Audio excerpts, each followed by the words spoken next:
Todos achavam que ela não sabia do que estava falando e a tratavam como se fosse tola, até que Ana Silva expôs um grande golpe jurídico, bem diante dos olhos do juiz. O tribunal já estava contra ela antes mesmo de ela proferir a primeira palavra. Ana, com seu blazer um pouco desgastado e a gravata levemente torta, caminhou até o centro da sala com uma postura decidida. Ela não era advogada e jamais fingiu ser. Era apenas uma mulher determinada a não deixar que a casa de sua avó fosse tomada por uma grande corporação, que via as pessoas apenas como números em uma planilha. O juiz Roberto Costa, com seus óculos escorregando pelo nariz, observava com um leve sorriso mal disfarçado, batendo levemente o martelo na bancada enquanto perguntava com um tom de divertimento: Senhora Silva, a senhora se representa? Ana olhou diretamente nos olhos do juiz e respondeu: Sim, meritíssimo. Do fundo da sala, um riso abafado se espalhou enquanto o advogado da parte contrária, Carlos Pereira, ajeitava os botões dos seus punhos, um verdadeiro representante dos grandes escritórios, acostumado a passar por cima dos réus comuns. Carlos estava ali para fazer o que fazia de melhor: vencer. Para ele, Ana não representava nenhum desafio real. Isso vai ser rápido, murmurou para sua assistente, que retribuiu com um sorriso conivente. Ana ouviu cada palavra. Afinal, já tinha sido considerada fora de jogo muito antes de saber o que era ser subestimada. O juiz Costa soltou um suspiro enquanto folheava um processo e perguntou: Então, estamos falando de uma disputa de propriedade, certo? Um caso de execução hipotecária. Ana assentiu. Sim, senhor. É sobre a casa da minha avó. O juiz mal lhe deu atenção. E a senhora realmente acha que pode enfrentar um advogado experiente como o senhor Pereira? Ana não vacilou. Não acho, eu sei. O silêncio se espalhou pela sala, interrompido apenas por risadinhas contidas vindas do lado dos representantes corporativos, mas também se fez notar um silêncio carregado, aquele de quando alguém inesperado se recusa a se render. O juiz Costa balançou a cabeça e disse: Muito bem, vamos dar continuidade. Mas Ana não estava ali apenas para discutir. Ela veio para vencer, e ninguém imaginava o que estava por vir. A descrença do juiz era só o começo. A verdadeira dificuldade viria do homem sentado do outro lado da sala, que já estava convencido de que Ana já tinha perdido. Carlos Pereira ajeitou sua gravata com um sorriso de satisfação. Este era o seu território, o tribunal, as regras e as estratégias. Ele já havia vencido inúmeros casos contra pessoas como Ana Silva, uma mulher sem formação formal em direito, sem o apoio de um grande escritório e sem experiência. Para ele, aquele não era um caso de verdade, mas apenas um ensaio. O juiz Costa expirou de forma incisiva e esfregou a têmpora. Senhor Pereira, o senhor pode iniciar sua exposição.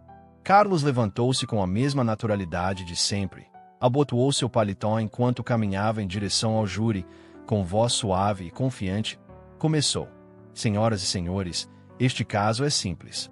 Ele fez um gesto em direção a Ana, sem sequer olhar para ela. Temos aqui uma mulher que se recusa a aceitar a realidade. A propriedade em questão foi adquirida legalmente pelo meu cliente através de uma execução hipotecária. A lei é clara e os fatos são incontestáveis. Não se trata de sentimentos, trata-se de contratos, prazos e obrigações. Meu cliente cumpriu a lei. Ana fez uma breve pausa, deu uma leve volta e encolheu os ombros. Eu entendo que perder um lar dói, mas a dor não anula as obrigações legais. Os números não mentem. Ela fez um aceno breve para o juiz e retomou seu lugar, com as mãos cruzadas, como se o caso já estivesse decidido. Ana permaneceu imóvel, mesmo diante do olhar desdenhoso do juiz Costa, que se recostava com os braços cruzados, como se observasse algo que não valesse seu tempo. Senhoras e senhores, Ana voltou a falar com voz firme. O senhor Pereira está certo em uma coisa. A lei é clara. A questão é, o seu cliente a está cumprindo. Um lampejo de irritação passou pelo rosto de Carlos enquanto Ana continuava.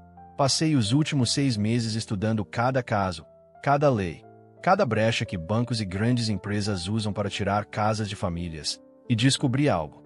O juiz Costa ergueu uma sobrancelha. Algo? Ana confirmou com convicção. Sim, E isso muda tudo.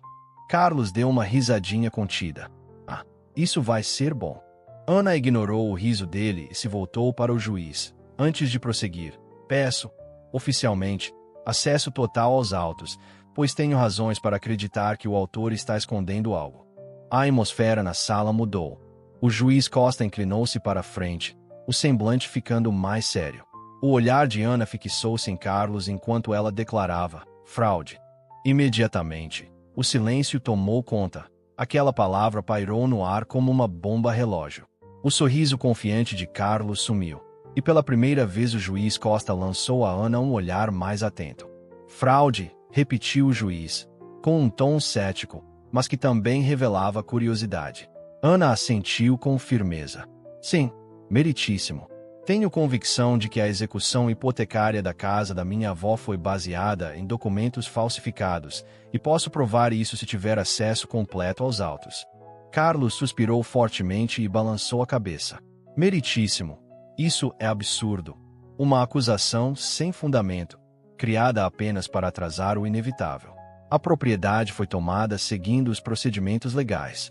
Ana inclinou levemente a cabeça e avançou, com voz calma. Procedimento padrão? Diga-me, Sr. Pereira, com que frequência um banco executa um imóvel quando os documentos originais apresentam duas assinaturas diferentes da mesma pessoa? Murmúrios surgiram na sala, enquanto o semblante de Carlos se fechava. O que a senhora quer dizer com isso? Ele questionou. Ana abriu sua pasta e retirou duas cópias do contrato hipotecário original. Ela se dirigiu até o oficial de justiça e entregou os documentos ao juiz. Esses são dois exemplares do mesmo contrato, meritíssimo, um da primeira versão e outro de uma modificação posterior. Se comparar as assinaturas, perceberá que elas não batem. O juiz Costa inclinou-se para examinar os papéis, franzindo a testa. Não sou especialista, mas conheço a assinatura da minha avó, e a segunda, com toda certeza, não é dela. Ana prosseguiu. O juiz passou as páginas. O olhar que antes era desdenhoso tornou-se atento, e ele voltou sua atenção para Carlos. Senhor Pereira, pode explicar isso? Carlos limpou a garganta. Meritíssimo. Isso é apenas uma tentativa de confundir o caso. Assinaturas podem mudar com o tempo. Mas Ana não recuou. Pode ser. Mas essa segunda assinatura vem de um documento registrado apenas 3 meses após o original. Se as compararmos lado a lado, disse, apontando para os papéis nas mãos do juiz, verá que elas são completamente diferentes. Além disso, o segundo documento foi assinado no dia seguinte à internação da minha avó por um derrame. Uma onda de reação percorreu o tribunal, e até os jurados se inclinaram para a frente. O juiz Costa olhou novamente para Carlos, com um tom mais firme. Senhor Pereira, o seu cliente tem os documentos originais com as assinaturas. Carlos hesitou um breve instante, mas o juiz e Ana notaram. Precisamos de tempo para recuperá-los, meritíssimo. Ana sorriu levemente. Sem problema, vou aguardar. A atmosfera na sala mudou. Não era apenas curiosidade, mas também dúvida. Ana não estava ali somente para encontrar falhas. Ela estava determinada a desmontar o caso por completo, e aquilo era apenas o começo. O juiz Costa soltou um novo suspiro enquanto folheava os documentos, seus olhos alternando entre as assinaturas divergentes, e os dedos tamborilavam sobre a bancada. O juiz, que inicialmente estava certo de que Ana não tinha chance, agora demonstrava genuíno interesse. Enquanto isso, Carlos tentava, desesperadamente, retomar o controle. Meritíssimo. Esses papéis não alteram o fato de que o autor está apenas tentando protelar o processo. O banco seguiu todos os trâmites legais. Isso é o que importa. Ana deixou as palavras dele ecoarem e respondeu com um leve suspiro, balançando a cabeça. Trâmites legais, repetiu. Senhor Pereira, o senhor sabe de quem o seu cliente comprou essa dívida. Carlos Pisquio. E o que isso tem a ver com o caso? Ana voltou sua atenção ao juiz. Meritíssimo. A hipoteca foi vendida 3 vezes antes de chegar ao atual credor. 3 transferências distintas. Mas os papéis que deveriam confirmar essas transferências, ela fez uma pausa, retirando outro documento de sua pasta e entregando-o ao oficial. É onde está o problema. O juiz Costa pegou os papéis, examinando-os, enquanto a tensão em seu rosto aumentava. Ana continuou. Cada vez que o empréstimo era transferido, deveria haver uma confirmação oficial, um endosso adequado de um credor para o outro. Mas observe bem, o último documento de transferência não possui assinatura. Ela acenou lentamente com a cabeça. Isso significa que a última empresa não tinha direito legal para executar a casa da minha avó, assim como o banco que o fez, já que ele nunca realmente possuíra um empréstimo. Um murmúrio discreto percorreu o salão, aumentando a tensão. Carlos inclinou-se para a frente, com a voz mais tensa. Meritíssimo, isso é, o juiz Costa interrompeu bruscamente. Isso é um sério problema. Ana respirou fundo, certa de que tinha-os exatamente onde queria. Eles a haviam subestimado e riram dela, mas agora o riso tinha se transformado em incredulidade. Revelar a fraude já era um feito. Provar a intenção deliberada era outra história. E era nisso que Ana estava prestes a acertar de vez. O rosto de Carlos perdeu seu ar de confiança, e a postura que ele exibia no início da audiência começou a desmoronar enquanto ele lutava para retomar o controle. O juiz Costa inclinou-se novamente, com voz cortante. Senhor Pereira, presumo que o seu cliente tenha uma explicação para a transferência desta hipoteca sem o devido endosso. Carlos hesitou. Meritíssimo. Eu preciso consultar meu cliente antes de responder. Ana ergueu o olhar. Quer dizer, o mesmo cliente que já apresentou documentos juridicamente questionáveis em vários casos de execução, como este. Carlos lançou um olhar fulminante. Isso é uma acusação absurda. Ana não demonstrou surpresa. Será por eu ter pesquisado o histórico de execuções do seu cliente? Descobri que a casa da minha avó não é a única adquirida nessas mesmas condições. Ela entregou ao juiz mais um documento. O juiz Costa examinou os papéis, seu semblante escurecendo enquanto ele exalava lentamente e olhava para Carlos. Este caso não é tão simples quanto o senhor sugeriu, disse. O rosto de Carlos se tensionou, mas antes que pudesse responder, Ana continuou. Meritíssimo, gostaria de chamar uma testemunha. O juiz a olhou com questionamento. Uma testemunha. Ana confirmou com um aceno. A pessoa que autenticou a segunda assinatura do contrato. Aquela que, tenho certeza, foi falsificada. Um suspiro percorreu a sala. Aquilo não se tratava mais apenas de papéis faltantes. Quando Ana estava prestes a chamar alguém que pudesse desvendar o caso, Carlos se levantou imediatamente. Meritíssimo, isso é altamente irregular. Essa testemunha não foi previamente anunciada. Ana respondeu com voz firme. Isso porque só a encontrei ontem, e o que ela me contou muda tudo. Um silêncio tenso pairou enquanto o juiz Costa analisava.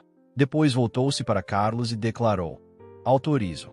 Carlos ficou visivelmente nervoso, sabendo que o controle estava escapando. Mas o maior trunfo de Ana ainda estava por vir, pois a testemunha não era uma notária qualquer. Ela era a pessoa que poderia virar o jogo de vez. A porta dos fundos rangeu ao se abrir, e uma mulher entrou. Patrícia Oliveira, uma notária devidamente registrada, parecia nervosa enquanto caminhava até o púlpito, ajeitando os óculos e segurando firme o corrimão. O juiz Costa acenou para ela. Por favor, diga seu nome completo e profissão para o registro. Patrícia engoliu em seco e respondeu. Patrícia Oliveira, sou notária pública. Ana falou com voz calma, mas determinada. Senhora Oliveira, a senhora se lembra de ter autenticado a modificação do contrato hipotecário da casa da minha avó. Patrícia hesitou e lançou um breve olhar para Carlos. Sim, lembro-me. Ana continuou. A senhora estava presente quando ela assinou o documento. Uma pausa se seguiu, e um desconforto passou pelo rosto de Patrícia, enquanto Carlos se remexia na cadeira. Finalmente, Patrícia suspirou. Não. Um murmúrio percorreu o tribunal. O juiz Costa estreitou os olhos, e Ana prosseguiu. Senhora Oliveira, a senhora viu outra pessoa assinar em lugar dela. Patrícia engoliu em seco, quase num sussurro. Não. Ana avançou um passo. Então, como foi que o documento foi autenticado? As mãos de Patrícia começaram a tremer ligeiramente. Um representante do banco me entregou os papéis e disse que já estavam assinados. Eu só precisava carimbar. Uma onda de choque percorreu a sala. Ela havia acabado de admitir que a autenticação foi feita sem a devida verificação, tornando o processo de execução totalmente ilegal. Carlos não perdeu tempo e exclamou: objeção. Isso é só boato. Meritíssimo. Ela não pode comprovar. O juiz Costa ergueu a mão para interrompê-lo e disse, de forma decisiva: não será considerada. Voltou-se então para Patrícia. Senhora Oliveira, a senhora entende as implicações legais do que acabou de dizer? Patrícia assentiu, com os olhos marejados. Sim, meritíssimo. Na época, eu não sabia, mas deveria ter sabido. Carlos abaixou a cabeça, passando a mão pelos cabelos, sabendo que sua defesa estava arruinada. Ana, então, voltou sua atenção para o juiz e declarou: meritíssimo, diante desse depoimento, da assinatura falsificada e da ausência de endossos nas transferências, peço que declare a execução hipotecária nula. A casa da minha avó foi tomada por meio de fraude, e as provas estão diante de nós. Um silêncio pesado tomou conta. O juiz Costa bateu levemente com o martelo na bancada e, com voz firme, anunciou: o tribunal decide a favor da ré. A execução hipotecária é anulada e o imóvel será devolvido imediatamente. Ana soltou um suspiro profundo, aliviada por finalmente poder respirar depois de tanto esforço. Todos aqueles meses de pesquisa intensa e de luta haviam levado a esse momento. Ela notou o olhar vazio de Carlos. O homem que a desdenhara havia sido desmascarado diante de todos, mas Ana já não pensava mais nele. Não se tratava de vingança, mas de justiça. A casa de sua avó não seria tirada, nem hoje, nem jamais. E a lição era clara: não basta ganhar um caso, é preciso lutar mesmo quando ninguém acredita em você. Ana saiu do tribunal para o calor suave da tarde, onde a luz projetava sombras longas sobre os degraus. Ela parou por um instante, respirou fundo e sentiu que o ar, embora não estivesse necessariamente mais leve, era real, daquelas sensações que surgem quando uma batalha finalmente chega ao fim. A casa de sua avó estava segura, e isso era o que importava. Algumas pessoas da plateia saíram em silêncio atrás dela, murmurando comentários sobre o caso e sobre ela.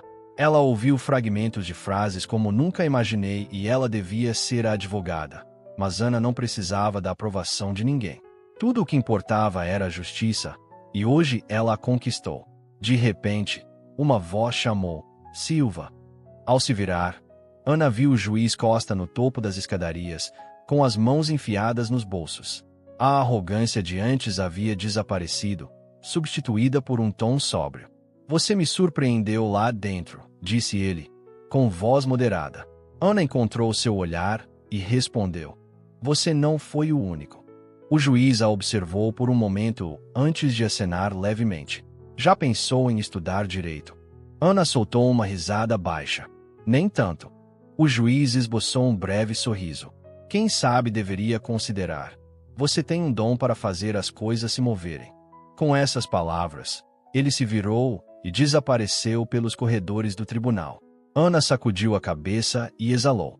Jurisprudência ou não, uma coisa era certa: se alguém tentasse tirar o que era seu novamente, teria que enfrentar uma luta. Pois o poder não pertence apenas a quem tem dinheiro e títulos, mas sim àqueles que se recusam a desistir. E, se este caso ensinou algo, foi que quem é subestimado tem muito a provar. Quando a oportunidade surge, não só vence, como transforma tudo.